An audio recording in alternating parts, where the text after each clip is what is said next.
Hi hello నమస్తే welcome back to my channel తాన్సిడని kitchen vlogs. అందరూ ఎలా ఉన్నారు? బాగున్నారా? నేనైతే చాలా బాగున్నాను. మీరు కూడా బాగుండాలని మనస్ఫూర్తిగా అయితే కోరుకుంటున్నాను. అయితే ఈరోజు వచ్చేసి వ్లాగ్ నార్మల్ వ్లాగే, డైలీ వ్లాగ్. మార్నింగ్ వర్క్ ఏం చేస్తాను, ఎలా చేస్తాను అనేది మీకు చూపిస్తున్నాను. అయితే ఈరోజు మార్నింగ్ డానీకి అయితే ఇంకా జలుబు తగ్గిపోయిందండి. కొంచెం ఇంట్లో ఉంటే అంత యాక్టివ్గా ఉండట్లేదు. ఇంకా స్కూల్కి పంపించేద్దాము అనేసి ఇంకా డానీ కోసం ఇంకా వంట అనేది ప్రిపేర్ చేస్తున్నాను. ఇంకా మా సార్ అయితే స్కూల్కి వెళ్ళిపోయారు ఆల్రెడీ. 10 o'clockకి వస్తారనమాట ఇంకా డానీని తీసుకొని వెళ్ళడానికి. ఇంకా డానీ తీసుకొని వెళ్ళే టైంలోనే ఇంకా బాక్స్ అనేది రెడీ చేసి అక్కడ పెట్టాలన్నమాట. ఇంకప్పుడు ఇంకా బాక్స్ తీసుకొని డానీని తీసుకొని వెళ్ళిపోతారు. ఇంకా నాకు ఇక్కడ లేట్ అయిపోతుందండి. ఆల్రెడీ ఇక్కడ 9:30 అయిపోతుంది. 10 కల్లా వస్తారు. ఇంకా హాఫ్ అన్ అవర్లో నేను స్పీడ్గా వంట అనేది కంప్లీట్ చేసుకోవాలి. ఇంక ఇక్కడ పప్పు కడిగేసుకొని పొయ్యి మీద పెట్టేసుకున్నాను. అలాగే రైస్ కూడా కడిగేసి పొయ్యి మీద పెట్టేస్తే ఇంక ఈలోపు మనకి కర్రీ అయిపోతుంది. అలాగే రైస్ కూడా అయిపోతుంది. ఇంకా ఆయన వచ్చేటప్పుడు టీ కూడా పెట్టేస్తే అయిపోతుందనమాట. ఇంకా ఈలోపు డానీని లేపి కొంచెం ఫ్రెష్ చేపిచ్చి కొంచెం పాలు బిస్కెట్ ఇచ్చేసి రెడీ చేసి స్కూల్కి అయితే పంపించాలి.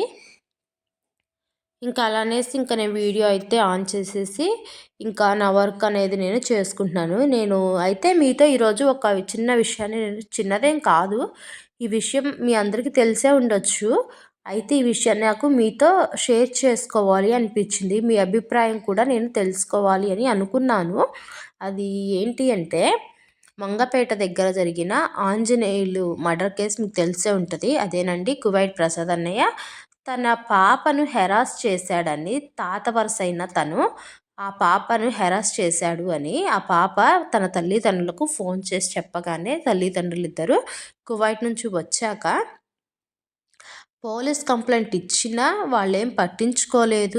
జస్ట్ వార్నింగ్ ఇచ్చి పంపించారు అని తెలిసి వాళ్ళు తరువాత ఏదో డబ్బులు పెట్టి తీసుకొని వచ్చాము అది ఇది అని వాళ్ళ మరదలు చెప్పింది. అది ఒక న్యూస్ అయింది అని అప్పుడు అన్నప్పుడు తనకి చాలా కోపం వచ్చి తను అక్కడి నుంచి వచ్చి ఆంజనేయుల్ని రాడ్డుతో కొట్టి చంపాడు. ఈ విషయం మీకు కరెక్ట్ అనిపించిందా, రాంగ్ అనిపించిందా చెప్పండి. నా దృష్టిలో అయితే ఇది కరెక్ట్. ఎందుకు అంటారా? నేను ఒక ఆడపిల్లను, ఒక ఆడపిల్లకు తల్లినండి. ఇప్పుడు మన ఇంట్లో మన పిల్లలకే అలా జరిగితే మనమైతే ఊరుకుంటామా? మన రక్తం ఎంత మరిగిపోతుంది. బయట అసలు ఇలాంటి సిచ్యువేషన్స్ చూస్తే చాలా కోపం వస్తుంది. మనకి పిల్లలున్నారు, మన పిల్లల్ని అలా చేస్తే ఎలా అన్న ఆలోచన వచ్చేస్తుందన్నమాట. అయితే ఇప్పుడు నేను చెప్పే విషయం ఏంటంటే, ఇప్పుడు ప్రసాద్ అన్నయ్య ఒక తండ్రిగా తను చేసింది తప్పు అంటారా, కరెక్ట్ అంటారా? నా దృష్టిలో అయితే అది కరెక్ట్ అండి. ఎందుకంటే చట్టం తన పని తను చేయకుండా ఉన్నప్పుడు తండ్రిగా తన బాధ్యతను నిర్వర్తించాడు. దానిలో తప్పేముంది? ఇప్పుడు సినిమాల్లో తండ్రి బిడ్డ జోలికొస్తే చంపితే దానికి మనం విజిల్ వేస్తాం, హీరో అంటాం. మరి ఇక్కడ రియల్‌గా హీరో కనపడుతున్నాడు కదా మనకు. అదెందుకు ఆలోచించట్లేదు? చట్టం తన చేతిలో తీసుకోవడం చాలా తప్పు అని అంటున్నారు. ఎందుకు తప్పు? చట్టం తన పని తను చేయనప్పుడు మన చేతుల్లో తీసుకుంటే తప్పేమవుతుంది? ఒక బిడ్డకు తల్లిదండ్రులుగా మనం సేఫ్టీ ఇవ్వలేనప్పుడు ఇంకెవరిస్తారు? అంత నమ్మకం తనకి మనం ఇవ్వలేనప్పుడు ఇంకెవరిస్తారండి? ఒక తల్లిగా, ఒక తండ్రిగా మన బాధ్యత మనం నిర్వర్తించాలి కదా! మన బిడ్డల్ని ఎవరి చేతిలోకి అలా బలి ఇవ్వడానికి ఎందుకు ఇవ్వాలి మనం? దీనిలో తప్పేముంది తను చేసింది? ఇప్పుడు తన మనవరాలి వరసయ్యే పిల్లను, చిన్న పిల్ల, తనకేం తెలుసండి? లోకజ్ఞానం ఏముంది ఇంతలోకే తనకు అలా చేయటానికి? ఒక తండ్రిగా నాన్న నాకు ఇలా జరిగింది అని ఆ బిడ్డ చెప్పుకున్నప్పుడు ఆ తండ్రి రక్తం ఎంత మరిగిపోయి ఉంటుంది, ఎంత బాధపడి ఉంటాడు, తన మనసు ఎంత వెలువెలలాడిపోయి ఉంటుంది. ఇలాంటి వాళ్ళకు మనం పోలీస్ స్టేషన్కి తీసుకువెళ్ళి కేసు పెట్టి వాళ్ళని జైల్లో పెట్టి 3 పూటలు మేపటం తప్ప ఏమైనా ఉందా? వాళ్ళకి ఖచ్చితంగా ఇదే కరెక్ట్ శిక్ష అని నాకు అనిపించింది. మనం కేసు పెట్టి చట్టం కోసం, న్యాయం కోసం చూసే కంటే మన పిల్లల్ని ఇలా చేసినప్పుడు వాడు ఈ లోకంలో ఉండకుండా వాడికి ఇలాంటి శిక్ష వేసినప్పుడే మరొకడు మన పిల్లల జోలికి రాకుండా ఉంటాడు అనేది నా అభిప్రాయం. మరి మీరేమనుకుంటున్నారో నాకు కామెంట్ చేయండి. ఎందుకంటే మన పిల్లలకు మనం సేఫ్టీ ఇవ్వలేనప్పుడు వాళ్ళని కనడం ఎందుకు? మన పిల్లల్ని మనం రక్షించుకోలేము. ఇంకెందుకండి మనం కనడం? ఎవడి ఎవడి చేతిలో పెట్టడానికి మనం కనాలి? ఎవరికి బలివ్వాలి మనం? ఇది నా అభిప్రాయం అండి. మరి మీ అభిప్రాయం ఏంటని ఖచ్చితంగా నాకు కామెంట్ చేయండి. నా దృష్టిలో ప్రసాద్ అన్నయ్య హీరో అండి. కువైట్ నుంచి వచ్చాడు, చంపాడు, వెళ్ళాడు. అది అనుమానాస్పద మృతిగా అందరూ అనుకోవచ్చు. అది డౌట్‌ఫుల్ డెత్ అనుకోవచ్చు. కానీ అక్కడికెళ్ళి పోస్ట్ చేసి నేనే చంపాను చెప్పాడు. చెప్పకుండా తప్పించుకోలేదు కదా! తను చెప్పాడు. ఎందుకు చంపాల్సి వచ్చిందో కూడా చెప్పాడు. ఒక బిడ్డకు అలా జరిగినప్పుడు న్యాయం జరగనప్పుడు మనం అలా చేయటంలో తప్పైతే లేదు. అసలు ఎవడినైనా సరే ఇలాగే శిక్షిస్తే మళ్ళీ ఇలాంటివి రిపీట్ కాకుండా ఉంటాయి అనేది నా అభిప్రాయం. మరి మీ అభిప్రాయం ఖచ్చితంగా కామెంట్ చేయండి. ఓకేనా ఫ్రెండ్స్? ఇంకా నేను ఇక్కడ నుంచి అయితే మ్యూజిక్ని యాడ్ చేస్తాను, ఖచ్చితంగా చూసేయండి. ఫస్ట్ టైం ఎవరు నా ఛానల్ చూసినా ప్లీజ్ సబ్స్క్రైబ్ చేసుకోండి. ఇప్పుడు నేను చెప్పిన విషయాన్ని మాత్రం ఖచ్చితంగా కామెంట్ చేయండి. కామెంట్ చేయటం ఎవ్వరు మర్చిపోవద్దు. మీకు ఈ వీడియో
ఓకే ఫ్రెండ్స్. ఇప్పుడైతే వీడియో అంతా చూస్తున్నారు కదా! మరి మర్చిపోకండి, నేనైతే చెప్పాను కదా మీకు ఈ విషయం. దాని గురించి అయితే మీరు ఖచ్చితంగా కామెంట్ చేయండి. మరి అక్కడ ప్రసాదాన్ని ఒక తండ్రిగా చేసింది కరెక్ట్ అంటారా? తప్పంటారా? నా ప్రకారం అయితే అది కరెక్ట్. మరి మీ ప్రకారం ఏంటనేది ఖచ్చితంగా కామెంట్ చేయండి. ఎవరు మర్చిపోవద్దు. మీకు నా వీడియో నచ్చినా, నచ్చకపోయినా పర్లేదు కానీ, ఈ విషయంలో మాత్రం ప్రతి ఒక్కరు నాకు ఖచ్చితంగా కామెంట్ చేయండి చూసిన ప్రతి ఒక్కరు. ఓకేనా ఫ్రెండ్స్?